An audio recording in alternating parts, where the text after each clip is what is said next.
لله رب العالمين والعاقبة للمتقين والصلاة والسلام على سيد الأنبياء والمرسلين وعلى آله وصحبه أجمعين أما بعد أعوذ بالله من الشيطان الرجيم بسم الله الرحمن الرحيم هل أتاك حديث ضيف إبراهيم المكرمين إذ دخلوا عليه فقالوا سلاما قال سلام قوم منكرون فراغ إلى أهله فجاء بعجل سمين فقربه إليه قال ألا تأكلون فأوجس منهم خيفة قالوا لا تخف۔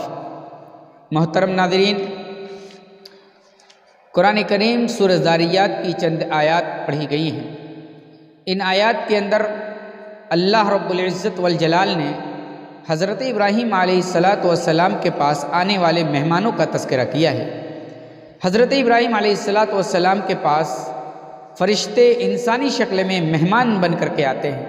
حضرت ابراہیم علیہ السلام ان انسانی شکل میں فرشتوں کو پہچان نہیں پاتے۔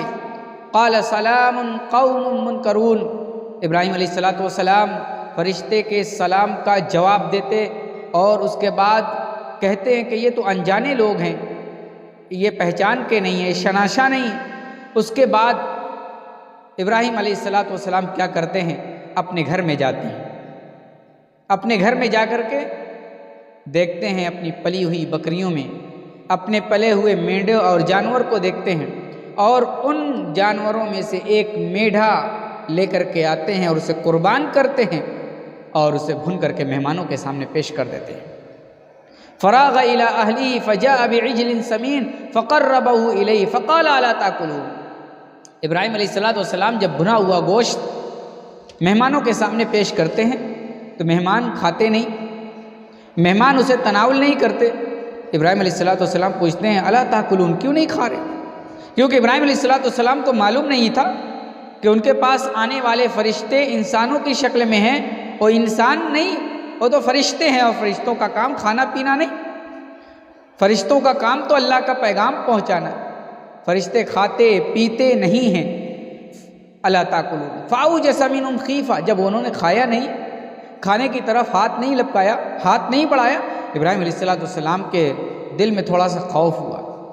فرشتوں نے کہا لا تخف، گھبراؤ نہیں، ڈرو نہیں، ہم کسی اور کام سے آنے والے ہیں، کسی اور کام کے لیے آئے ہیں، ہم اللہ کے فرشتے کسی اور کام سے آئے ہیں، اللہ کی طرف سے بشارت لے کر کے آئے ہیں۔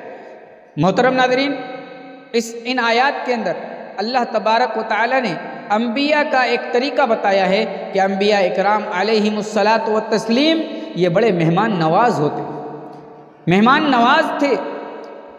انجانا مہمان بھی آتا تو اپنے گھر کے پلے ہوئے جانوروں میں سے کسی جانور کو لاتے اور اسے ذبح کرتے اور ذبح کر کے مہمانوں کے سامنے پیش کر دیتے تھے۔ یہ انبیائی طریقہ ہے۔ ہمارے نبی جناب محمد الرسول اللہ صلی اللہ علیہ وسلم بھی بڑے مہمان نواز تھے، بڑے مہمان نواز تھے، بڑی مہمانی کرتے تھے۔ اسی لیے اللہ کے نبی صلی اللہ علیہ وسلم نے اپنی امت کو بھی مہمانوں کا احترام کرنے کا ادب سکھلایا ہے، مہمانوں کا احترام کرنے کی تاکید کی ہے، اور اپنی امت کو بھی یہ بات بتلائی ہے کہ مہمان آئیں تو ان کے ساتھ اچھا سلوک کیا جائے۔ یہ ایمان کی علامت ہے، یہ مومن ہونے کی علامت ہے۔ آئیے ہم نبی کریم صلی اللہ علیہ وسلم کی احادیث اس تعلق سے دیکھتے ہیں۔ پہلی حدیث، راوی حدیث اللہ کے نبی صلی اللہ علیہ وسلم کے پیارے ساتھی حضرت ابو ہریرہ ہیں۔ ان سے ذخیرہ احادیث میں سب سے زیادہ احادیث مروی ہے۔ کہتے ہیں اللہ کے نبی صلی اللہ علیہ وسلم نے فرمایا من کان یؤمن باللہ والیوم الآخر فلیصل رحمہ ومن کان یؤمن باللہ والیوم الآخر فلیقل خیرا او لیصمت۔ حضرت ابو ہریرہ رضی اللہ تعالیٰ عنہ کہتے ہیں من کان یؤمن باللہ والیوم الآخر فلیکرم ضیفہ، جو شخص اللہ اور اس کے رسول پر ایمان رکھتا ہے اسے چاہیے کہ وہ مہمانوں کا اکرام کرے، مہمانوں کی عزت کرے، مہمانوں کی تکریم کرے۔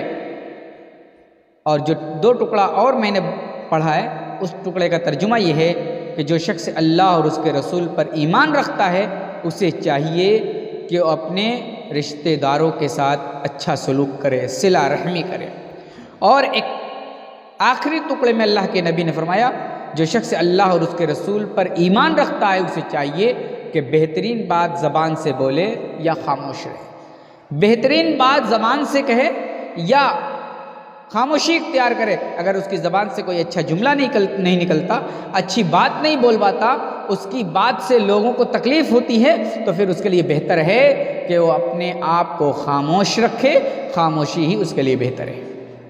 ایک اور حدیث، راوی حدیث ابو شریح کہتے ہیں کہ نبی کریم صلی اللہ علیہ وسلم سے نبی کریم صلی اللہ علیہ وسلم کو میں نے کہتے ہوئے سنا، من کان یؤمن باللہ والیوم الآخر فلیکرم ضیفہ جائزتہ۔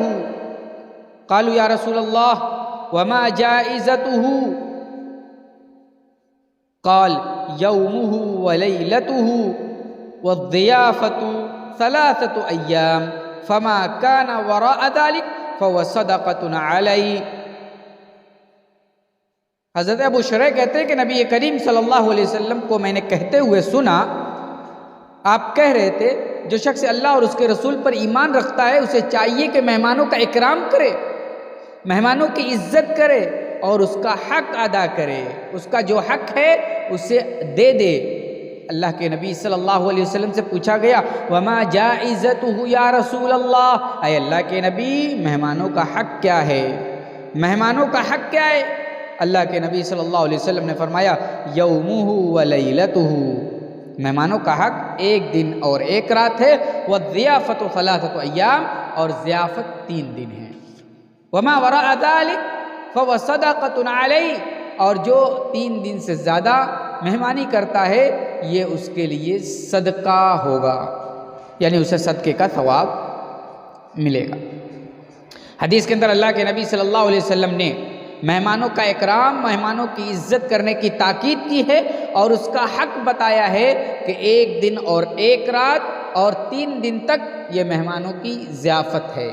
1 دن 1 رات کا مطلب یہ ہے اگر مہمان آتا ہے، آپ کے گھر میں آتا ہے تو آپ اسے بہترین کھانا، بہترین انتظام اس کے لیے 1 دن اور 1 رات کریں، اس کے لیے بہترین کھانا بنائیے، جتنی آپ کی استطاعت ہے، آپ کی طاقت ہے، اپنی طاقت کے مطابق اچھے سے اچھا کھانا اس کے سامنے پیش کیجیے۔ یہ 1 دن اور 1 رات ہے، اور دوسرے دن اور تیسرے دن یہ اپنے معمول کے اعتبار سے اس کے ساتھ سلوک کریں، جیسا آپ کھاتے ہیں، جیسا آپ روزانہ آپ کے ڈیلی کا معمول ہے اس طریقے سے آپ اس کے ساتھ رہیں۔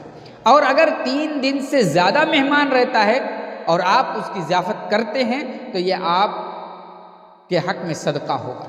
محترم ناظرین، آپ نے دیکھ لیا کہ مہمانوں کا حق یہ ہے کہ 1 دن اس کے ساتھ معمول سے ہٹ کر بہترین انتظام کیا جائے اور 2 دن معمول کے حساب سے اس کا انتظام کرنا ہے، اور اگر اس سے زیادہ مہمان ٹکتا ہے اور رکتا ہے تو پھر آپ اس کے ساتھ اچھا سلوک کرتے ہیں تو آپ کے لیے یہ صدقے کا ثواب آپ کو یہ صدقے کا ثواب ملے گا۔ مہمانوں کی عزت کرنا 3 دن سے زیادہ، اور مہمانوں کو بھی چاہیے کہ 3 دن سے زیادہ کسی کے یہاں نہ رکے، کیونکہ 3 دن سے زیادہ رکنے سے پھر گھر والوں کو تکلیف ہوگی، گھر والے پریشانی میں مبتلا ہو سکتے ہیں، اس لیے مہمانوں کو بھی اس بات کا خیال رکھنا چاہیے۔ ایک مسلم کی روایت ہے، اللہ کے نبی صلی اللہ علیہ وسلم نے فرمایا لا يحل لمسلم ان يقيم عند اخيه حتى يؤثمه۔ قالوا یا رسول اللہ وكيف يؤثمه؟ قال يقيم عنده ولا شيء له يقريه به۔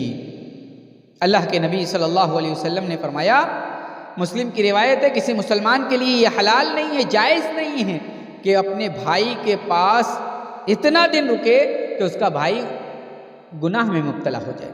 صحابہ اکرام نے پوچھا اے اللہ کے نبی، گناہ میں مبتلا ہونے کا مطلب کیا ہے؟ گنہگار ہونے کا مطلب کیا ہے؟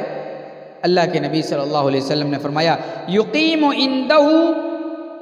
عنده ولا شیء له یقریہ بہ، کہ اس کے پاس ٹھہرا رہے، یعنی مہمان اپنے میزبان کے پاس ٹھہرا رہے اور اس کے پاس کوئی ایسی چیز نہ رہے جس کے ساتھ وہ اپنے مہمان کی مہمان نوازی کرے۔ تو میرے بھائیو، اتنا زیادہ کسی کے پاس رک کر کے کسی کو پریشانی میں نہیں ڈالنا چاہیے۔ جو اللہ کے نبی نے حق بتایا ہے اور جو مہمانوں کا حق ہے وہ مہمان اپنا حق لے کر کے رخصت ہو جائے۔ ایسا نہ ہو کہ مہمان آئے اور 1 ہفتہ 2 ہفتہ مہینے بھر 2 مہینے کسی کے یہاں ٹھہرا رہے اور میزبان بیچارہ تکلیف میں، میزبان بیچارہ پریشانی میں مبتلا ہو جائے۔ اس لیے کہ بسا اوقات معاملہ ایسا ہوتا ہے کہ مہمان گھر کے اندر موجود ہوتے ہیں، گھر کے اندر پیسہ نہیں ہوتا یا گھر کے اندر اتنی آسائش نہیں ہوتی کہ مہمان کے رہتے ہوئے اس کو زیادہ دن اگر مہمان رہ جائے تو پھر اس کو اچھا سے اچھا کھانا کھلا سکے۔ بسا اوقات ایسا بھی ہوتا ہے گھر کے اندر پکانے کا، گھر کے اندر کھانے کا انتظام نہیں، اگر مہمان ہے تو بیچارہ میزبان کو لا محالہ ہر صورت میں اس کا انتظام کرنا پڑے گا اور اسے تکلیف ہوگی۔ تو ہمیں اس کا ادب کا خیال رکھنا چاہیے۔ نبی کریم صلی اللہ علیہ وسلم یہ ادب سکھایا ہے کہ اگر ہم کسی کا مہمان بنتے ہیں تو مہمان کو چاہیے کہ 3 دن سے زیادہ کسی کے ہاں نہ رہے تاکہ میزبان خوب اچھے سے مہمان نوازی بھی کر لے اور اسے کسی قسم کی تکلیف نہ ہو اور اسے مہمان گناہ میں نہ ڈال سکے۔